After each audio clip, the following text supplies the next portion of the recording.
আমাদের প্রার্থী Indian secular ফ্রন্টের প্রার্থী খামচন্দ্র নিয়ে লড়াই করছেন যে আগামী 25 তারিখে তার পক্ষে ভোট যাতে দেয় সেই বক্তব্য নিয়ে আমরা ভোট নিয়ে সমাজের জন্য কি করব, দেশের জন্য কি করতে চাই, এই নন্দীগ্রামের মানুষের জন্য কি করতে চাই, তমলুকের মানুষের জন্য কি করতে চাই সেটা জানাতে এসেছিলাম।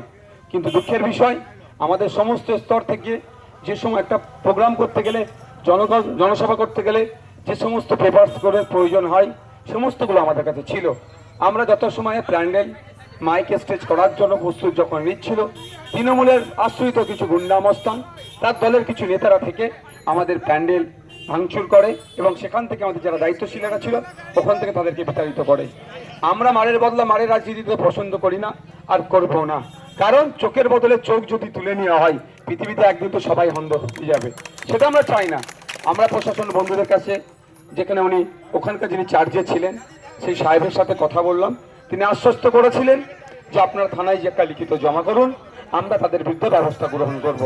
তার আশ্বস্ত মতো আমরা ওখান থেকে থানায় এসে পৌঁছেছি। থানার আমাদের মাহিউদ্দিন দা, আমাদের অফিস সেক্রেটারি, আপনাদের এলাকার অবজারভার, আমাদের সবে মিরাজ সাহেবদের একটা নেতৃত্বে 3-4 জনের টিম বড়বাবুর সাথে গিয়ে কথা বলেছেন, বড়বাবু রিসিভ করেছেন, সমস্ত বিষয়টা দেখেছেন। ইভেন বড়বাবু ওই রাস্তা দিয়ে সম্ভবত যাচ্ছিলেন বা তার অফিসাররা যাচ্ছিলেন, মন ছিল সেটাও তিনি নজরে ছিল। অর্থাৎ বড়বাবু এই জিনিসটাকে ভালো চোখে দেখছেন না, এই অন্যায়টাকে দেখছেন না। কারণ আগামীকাল এখানে তৃণমূলের আরেকটা মিটিং হবে, প্রত্যেকের গণতান্ত্রিক অধিকার, প্রত্যেকে প্র্যাকটিস করবে, ডেমোক্রেসিকে প্র্যাকটিস করবে যেটার মতো করে। আজকে তৃণমূলের আশ্রিত গুন্ডামস্তানরা যদি মনে করে আইএসএফকে এই প্র্যাকটিস থেকে বাধা দেবে, এটা মনে রাখবেন, দেশের আইন বিভাগ ব্যবস্থার প্রতি আমাদের ভরসা আছে।